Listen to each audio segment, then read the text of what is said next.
We're starting a new series for the next 3 weeks on forever, heaven, eternity. And so just to kind of kick it off, I wanted to give you some experts on eternity, heaven, and what they say. So check out this video of my children. Hey guys, what are you excited about for heaven? I want to fly. Anything else? I don't really know. I want to see Rosie in heaven. Okay. Judah? I want to ride a dragon, have a cool house, hit a home run. What about you, Eden? I want to eat s'mores, Laffy Taffy, and more s'mores and more Laffy Taffy and more s'mores and Laffy Taffy, and I'm going to share them with my unicorn pet and dolphin. Oh, cool.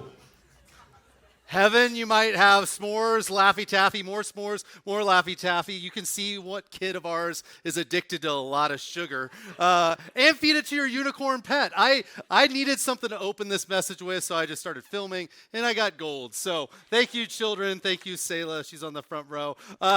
We are in our series, and we're talking about heaven. And for so many of us, when we think of heaven, so many things might come to mind that we really have different views of heaven. And we're hoping to this next 3 weeks to talk about just forever, the afterlife, what heaven will be like. But before we jump into some top questions on heaven, today I just want us to think about, have you ever thought just how long forever is?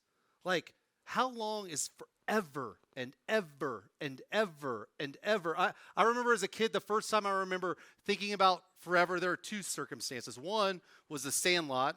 Anybody remember? Forever. Yeah. I mean, what is forever? The second time was when I was like 6 years old. My parents had this house that was built in the 80s. The 80s, they did a lot of weird things to houses. So the bathtub that I took baths in when I was 6 had this bath right here, and then a window here, and then walls on each side. And on each side of the wall were big mirrors. So you step in, and there's just a lot of your body right there, just reflecting back and forth. You better look good, I guess. So you get in the bath, and I remember as a kid looking at it and just like looking at the mirror. I kind of put my head like this, and I could see the reflection bouncing back and forth, and I go, forever is a long time. And I started going, what's 100 years? What's 100, 200 years? 1,000 years, 1,000,000 years. Like, we're going to live forever with God. And what it would do to me as a child was actually put a lot of fear in my life. I'd go, I can't comprehend that. Even now, I imagine some of us, when you actually think about forever, does it overwhelm you a little bit? Does it make you, I'm a little fearful all of a sudden. Our hope in this next 3 weeks is that forever would not overwhelm you, would not worry you, would not scare you, but would bring a ton of peace and hope and joy in your life. If you could know what the Bible says, what will last forever, it will change your life. The reason that we're kind of shifting right now, we've been in this like message series of Acts, and we're going, okay, we're going to jump over into forever. The reason we're doing forever is because what you believe lasts forever motivates you. Say it one more time. What you believe lasts forever motivates you. The driving factor of our desires, our hopes, our plans, our future is what we believe will last. I think a reality is so many people in this world do not prioritize their faith, do not prioritize God, because they do not know what is going to happen in the next life.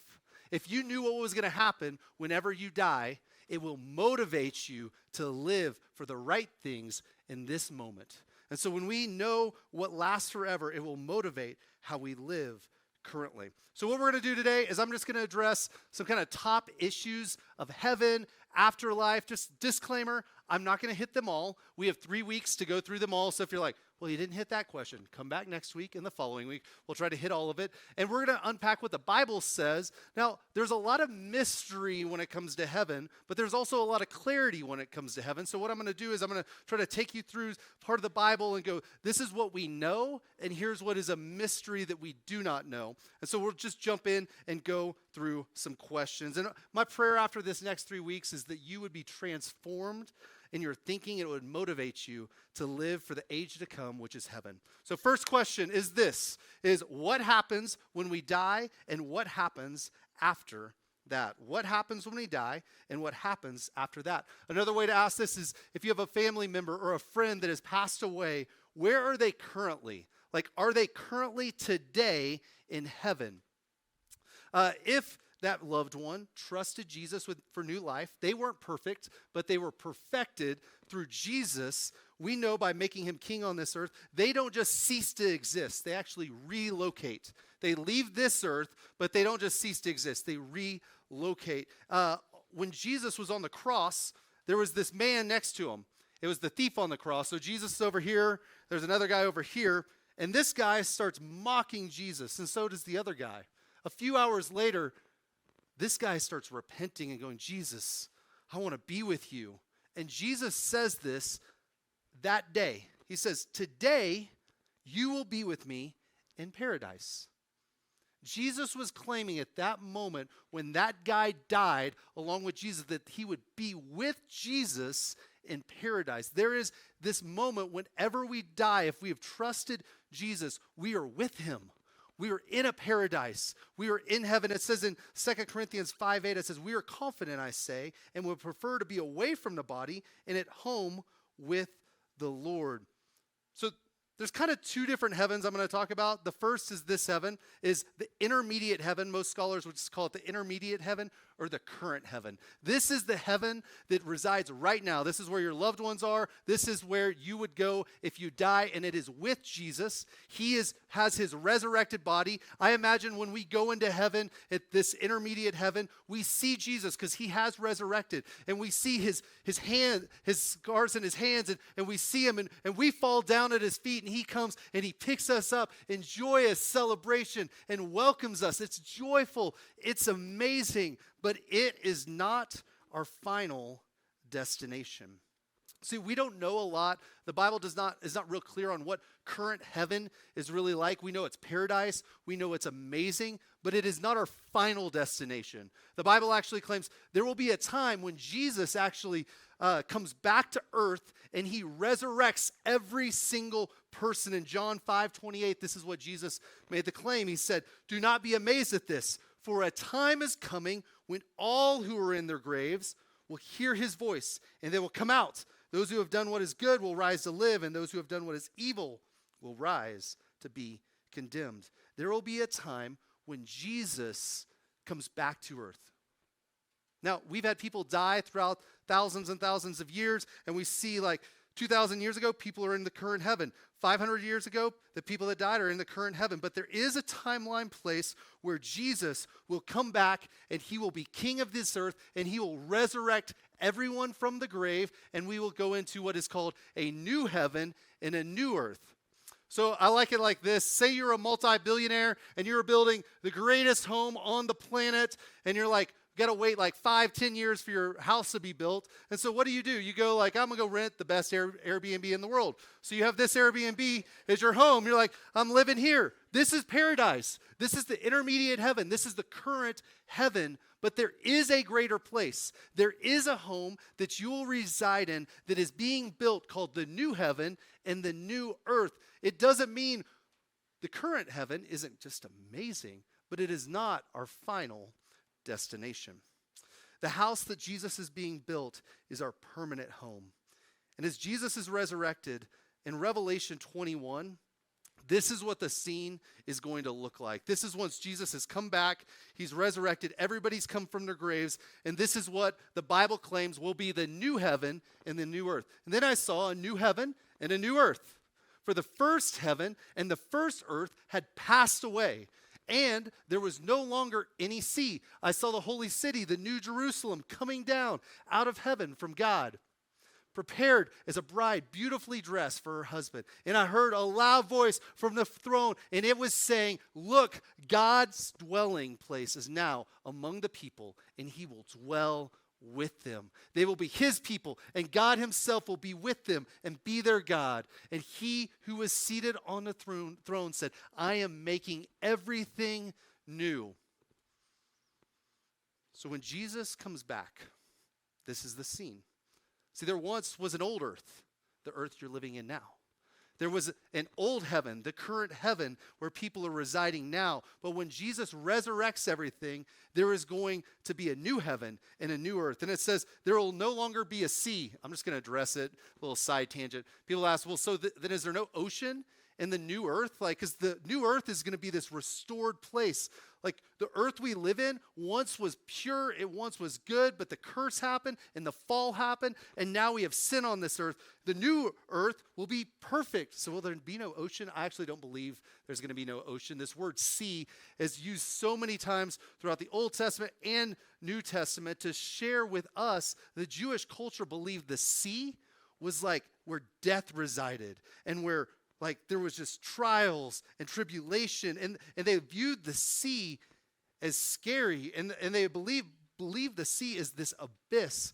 There's this passage where Jesus actually goes through the demon-possessed man. There's this guy that's demon-possessed. He's crazy. He sends out all these demons into these pigs on a hill, and the pigs run in to what? The sea. Why? It was all symbolic for the reason that he was sending them to the abyss. He was sending those demons straight to hell. All that to say, I believe there's going to be ocean life, amazing things. This is just symbolic of there will be no more sin. Anyway, I saw the holy city. There was this new city, this new Jerusalem, and it came from heaven, and it's coming down to earth. So there's going to be cities in heaven, and there's this new Jerusalem that is amazing. And it goes, God's dwelling place is now among the people, and they will dwell with them. We will be with God. We'll be connected with God. And this is no longer a spiritual state. Most people think that potentially the current heaven or the intermediate heaven is actually more of a spiritual state that we're at with our souls. Potentially, some people would argue you might have bodies there, but we know that we will have a resurrected body because this will be a place on earth. We will be resurrected from the dead, and we will actually live on earth in resurrected bodies, which will be amazing. So heaven and earth will collide, and heaven will come down and reside on earth, and earth will be perfected and restored. When Adam and Eve were in the garden, what happened is sin came into the world, and a curse came over all living creatures, over the entire world, and it's completely, we've been living in a curse. But this new heaven, this new earth, the curse is broken. It's done. We no longer exist in the curse. And like last week we talked about, you'll have this resurrected body. Ron actually goes, my resurrected body, I'm going to have hair down to my butt. If anybody remember that. I've just been imagining Ron with hair down to his butt for the last week. It's not a great picture anyway. But we'll have a resurrected body. It'll be a real place. And so if it's a real place, it begs the question for question number 2 that I want to answer is, what will we do in this new heaven? What will we do on the new earth? Will it actually even be exciting, or will it be boring? And I think for a lot of us, we might even think maybe it's going to be a little boring. I'm from Oklahoma, so most of my theology comes from country music. They talk a lot about God, so I'm going to give you a little Kenny Chesney theology. This is what Kenny thinks about heaven. Don't you want to hear him call your name when you're standing at the pearly gates? I told the preacher, yes, I do, but I hope they don't call today. I ain't ready. This isn't working. Everybody wants to go to heaven, have a mansion high above the clouds. Everybody wants to go to heaven, but nobody wants to go now. My staff said I wouldn't sing, so thank you. Thank you, guys. Thank you. I'll be playing concerts later. Thank you for putting up with me. It's kind of a dare. Kenny, though, it's like, I want heaven, but I actually have no desire to go there quickly. We want heaven. We like the idea of heaven, but we do not have the desire for heaven. We like earth too much. We believe earth is going to be way better than heaven. And my hope for you today is not to believe that lie, because I believe that lie will destroy your faith. That is the enemy's greatest tool, to make you believe that heaven is just going to be boring. You're going to do nothing. Earth is better. The pleasures of earth is better. No, heaven is going to be amazing. The prevailing view, not just among Kenny, but people on earth is so much better than heaven. And we have this societal view, I think, of heaven, that we've got bad pictures of heaven in our head from movies, art, church, music. We just think of heaven like, I don't know, I just used to think like precious moments, babies everywhere that are in heaven. And it's like, we're shooting arrows at each other's butts. I don't know why I have that, or we have diapers, or that we're an angel, or like, there's a bell that rings every once in a while and poof, angel got its wings. And you're like, that's heaven. But I think that heaven is going to be so much greater, grander than we could ever believe. I think most of us actually have a Golden Corral view of heaven. Anybody ever been to Golden Corral? Anyone know what Golden Corral is? Few hands. It's like an all-you-can-eat buffet where you go and just feel miserable afterwards. It's so funny. I know so many more of you know Golden Corral. You're just shameful. You're like, I'm not going to admit in Denver that I've gone to Golden Corral. Like if I said, hey, has anybody been hammered drunk? You'd be like, yeah, that's me. But Golden Corral, no, I'm not going to admit to that. Anyway, Golden Corral, I think we view heaven as we do earth. We compare it to only what we know. We only know what is on earth. So imagine this. If I were to take you and say you had never had a steak before, I'm like, let me take you to Golden Corral. And so we go to Golden Corral, all you can eat steak night. And I go, pick you out any steak you like. We're going to eat this full buffet. And you taste it and you eat it. That's steak. That's amazing. Oh, it's so good. But your perception is only formed by the reality you've experienced. And so you only imagine steak to be Golden Corral steak.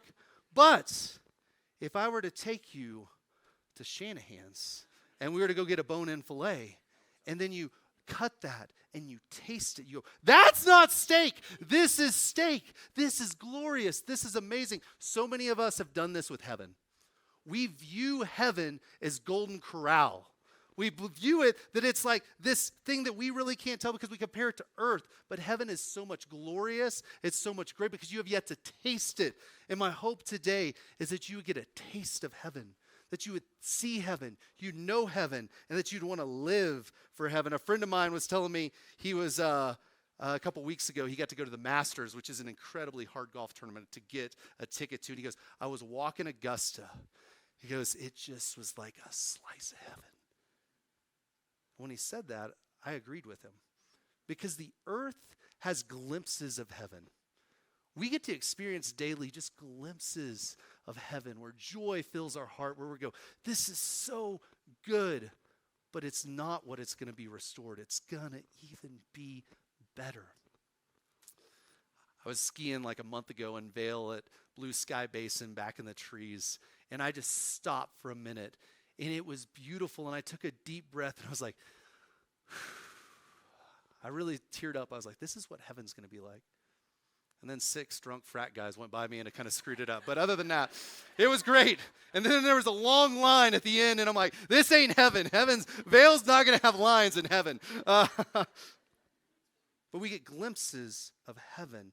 Next week, we're going to talk about these glimpses and how they impact us, how they stir us, and how they should motivate us for life. In Matthew 19:28, this is what Jesus says again about heaven. It says, truly I tell you, at the renewal of all things, when the Son of Man sits on his glorious throne, everyone who has left houses, brothers, sisters, father, mother, wife, children, fields, for my sake, will receive 100 times as much and will inherit eternal life. What Jesus is saying here is he's saying, when you live for me, when you live with eternity in mind, when you give up maybe the pleasures of this world and you do things for me, you will inherit 100 times more. It will be greater than anything you can imagine on this planet. When you give out of generosity, when you have a loving heart, when you do the things that are godly, we receive 100 times much more in the next life. The new heaven, the new earth, it's going to be completely restored. The mountains are going to be beautiful. They're going to be better than anything you could ever imagine here. The oceans are going to be clean. There's going to be no pollution. Food's going to taste even better. It's all going to be restored back. And our promise is it's going to be 100 times better. Yet our current earth is a foretaste of this new heaven and this new earth. One temptation in life is this, though, is you got 80 years, maybe 100, and that's all you got. So live life to the fullest. Go to Machu Picchu. Do every single thing you can think of. Tahiti. Like, spend your whole life trying to experience. If that's your viewpoint, you're not viewing heaven as true reality of this new heaven and new earth, because we're going to have forever to explore, to enjoy this world. You know, if you want to go see the Alps are going to be way better on the new earth, I promise. It's going to be so much better. So take your bucket list lightly. Doesn't mean don't enjoy life, don't experience glimpses of heaven now, but you don't have to get it all in this lifetime. We'll have forever to experience it. Another thing about heaven is it's just going to be a joyous celebration. You ever gone to just a great party where none of the awkward people were invited that you have to like randomly socialize with, but it's just like all your friends? So I'm sorry, you guys are judging me. There's just sometimes where you just want to be like, there are no awkward conversations for a night. And you just can enjoy life. You can celebrate. My wife and I, 2 years ago, got to start a ministry called The Brook. It was kind of its own nonprofit. Me, Tim, and Molly were at our dining room table praying and believing that this thing would start. And it was me, Tim, and Molly, and that was all The Brook was. And a year later, God did some amazing things, and we just decided to throw a party. And we had 150 people show up, and we just had the time of our lives. Look at Zach Hammer right there. Always him and the ladies, I guess, but I made Zach throw that up. But we just had an amazing time. It was like this great party with all our friends. We danced. We had great wine. It was so amazing. It was joyous. And I got a glimpse of what relationship will be like in heaven. Just a great feast, great celebration. Heaven will be like that. The other question I want us to think about is, what will we actually do with our time? Is it just like parties and worship songs? Is that it? No, I actually think we will all work in heaven. In Luke 19, Jesus tells a parable about the minas, and he says that one was entrusted with some, that he would be entrusted with more in heaven, and actually that entrustment was to work and lead 10 cities in heaven. So I believe the scriptures are clear. We will have a purpose, we will work, and we will have just this amazing time where we are full of joy because our purpose is no longer under the curse. Before Adam was under the curse of sin, he worked. But it wasn't this miserable work. It was a joyous work. It was a purpose. It had complete rest and complete purpose. God is the primary worker, and as his image bearers, we're made to work. Jesus found great satisfaction in his work. John 5:17 says this, "My Father is always working." God's always working, and so am I. In heaven, we'll create, we'll accomplish goals, and we'll fulfill them to the glory of God. Our work will be joyful, it'll be fulfilling. In Revelation 22:3, another passage on work, it says, "No longer will there be a curse. The throne of God and of the Lamb will be in the city, and his servants, us, will serve him." What's interesting, I think, is there's this continuing of our work, I believe, that's going to happen. So a lot of us have passions and desires that we're chasing after, we want to see accomplished on this earth, but we may never see it fully complete while your 80 years on this earth happens. You're like, oh, I wanted to see that happen, or I wanted to do that. I think that God's put all that in us, and we're going to continue in that work. Now, some of our vocations won't be around. There won't be any police officers. There won't be any dentists, no insurance salesmen. I mean, we're not going to have any of that, but we will have the need for music, science, architecture, building, animal trainers, artists, tons of vocations that will happen. I was talking to Jeff Davenport, and Jeff was like, he's one of our communicators up here. He's a brilliant mind. I love talking with Jeff. If you didn't know, he actually has a degree in screenwriting and theater. That's why he's so amazing at communicating. I'm always like, dang, man, you're always like everywhere. How do I do all the moving around? He's an unbelievable mind. He goes, Jason, you know what? I wish I could have been a screenwriter in this life. Like, I would love to create. I would love to be a screenwriter. And he goes, I kind of hope that I can write something in heaven. And I can just imagine sitting at one of Jeff's plays in heaven, enjoying it, and him not basking in his own glory, but basking in the glory that is his work is a purpose that is bringing joy to God. Your work will matter in heaven. What you will do will matter. You'll have a purpose that you love and you enjoy. my purpose isn't as sexy as Jeff's is. I just want to do a 360 dunk. That's all I just want to dunk. I'm like an Alex Caruso, Vince Carter mix is what I'm hoping for. Jeff, he's got a little bit more cool job, I think. Anyway, okay. Next one. Will there be pets in heaven? Okay, the one everybody's been waiting on. There will be animals, we know for sure. In Isaiah and Ezekiel, we clearly see there will be animals throughout heaven. We also know at the beginning, before the fall, the earth was full of animals. It's like God is so beautiful and amazing. If you go snorkeling, you see God's amazing creation, and you're like, this is so amazing. Or if you go and you're out in the mountains and you see all that God has done, and you see an elk in a pasture, you're like, that's just amazing. God created animals for his glory, and the creation and all of the creatures are under the curse of the fall. And so we're all under this curse, the animals included. We know that Jesus will ride on a white horse when he comes back. We know there's a lion and a lamb, and we have complete evidence that there are going to be tons of animals in heaven. I believe we're going to have all of them in heaven. Will your dog be in heaven? Will Bailey, my white Labrador, be in heaven? I believe they will be. And here's why. I like how Billy Graham said it. He goes, there's no proof. I think God, though, will have prepared everything for our perfect happiness. If it takes my dog being there in heaven, I believe he'll be there. And I just have this belief that God is so good. C.S. Lewis said this as well. Like if it's going to make your heaven that much more joyful to have your pet there, why would not God, who is a loving God, who cares for you, who wants to give good things, put that in your life? Heaven is going to be 100 times better than earth. So if your dog is going to bring you joy, I think your dog's going to be in heaven. So hopefully that's some good news for some people. Some people were crying a little bit about their dog. You'll see them if it's going to bring you joy. The other question I had never considered till I did this message, 2 days ago, I started thinking, will extinct animals be in heaven? Like, will dinosaurs be in heaven? I don't know. The Velocipastor or the Velociraptor, whichever one you want to go with.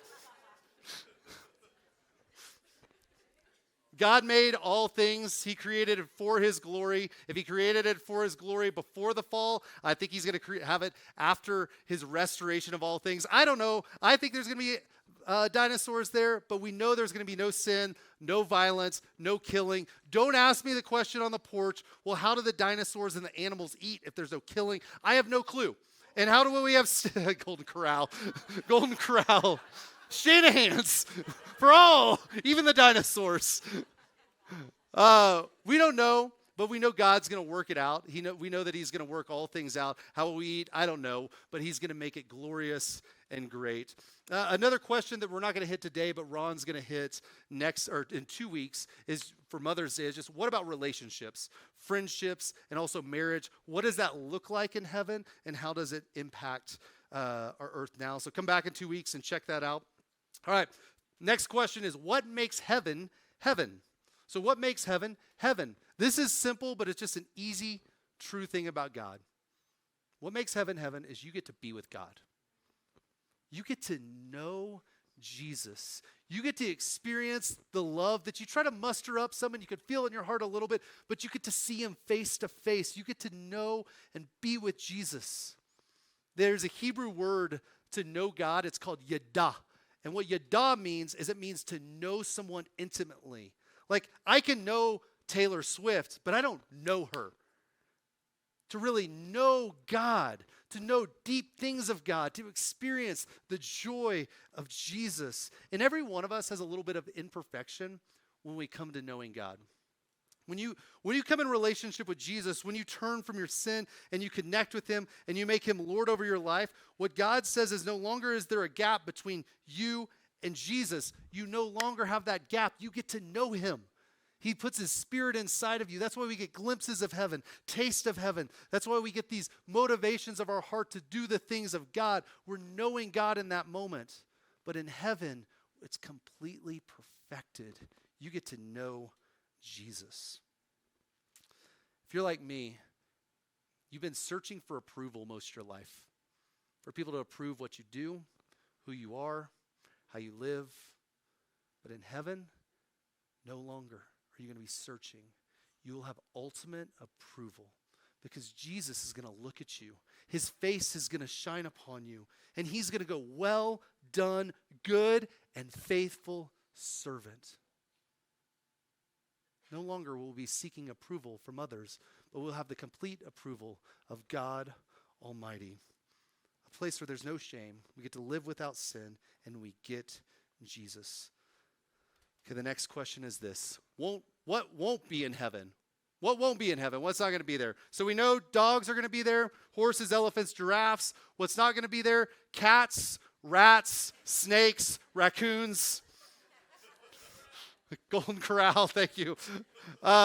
Actually, they'll be there, but they'll be completely redeemed. Raccoons are crazy. They're like a little demonic. My buddy Tim, the tall guy here, he's had a run-in with a raccoon the last month. It's actually like a full flock, no, they're a nursery of raccoons. That's a group of raccoons. He had a DoorDash delivered to his house, and he forgot to go out and get it. And he came out, and the raccoons got into his DoorDash.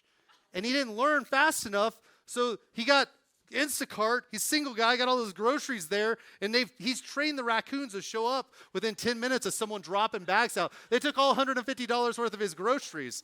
They even took his Chipotle and opened it up. And so pray for Tim. He's really has a lot of anxiety now whenever he calls for DoorDash. He's like, are they going to take it?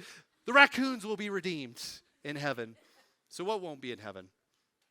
Revelation 21:4 says this. This is what God's going to do. He will wipe every tear from their eyes.